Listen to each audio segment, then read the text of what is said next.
Assembly সেশনের পর বাজেটের গ্ল্যান্স থেকে শুরু করে বাজেট এক্সপেন্ডিচার থেকে শুরু করে প্রত্যেকটি জায়গা খুঁজলাম।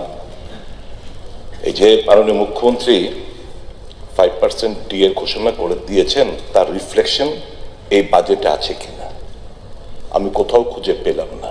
এক, আমি মুখ্যমন্ত্রীকে এবং মন্ত্রিসভার সবাইকে অনুরোধ করব ক্যাবিনেট মেমোটা হাউসে প্লেস করার জন্য।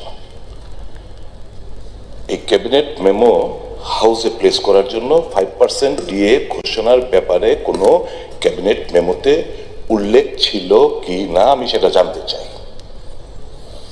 এটা নেই। It is a disrespect to the Council of Ministers.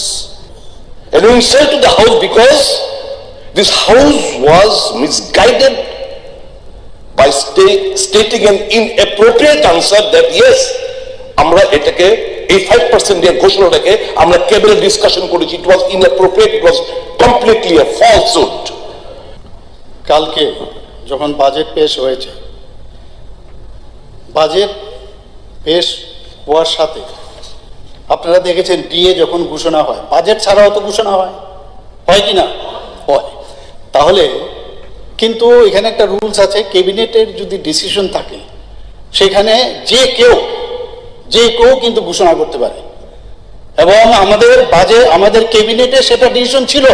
কালকে কিন্তু আমি that would be submitted, that would be given, no problem.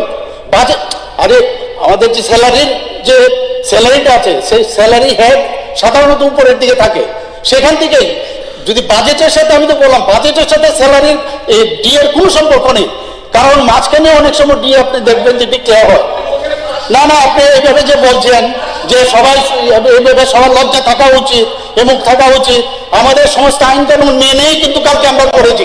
আপনি ভেবেছিলেন কালকে বাজেটের পরে আপনি বলবেন যে কি হলো, ডিএর দিয়ে কিচ্ছু হলো না, যাতে আপনারা ক্রেডিটটা নেন। তাহলে এই কিন্তু আমরা ক্রেডিটটা আপনাদের নিতে দেইনি আমরা একদম। আপনারা কি বলছেন, আপনি সবাইকে আপনি ইনসাল্ট করছেন।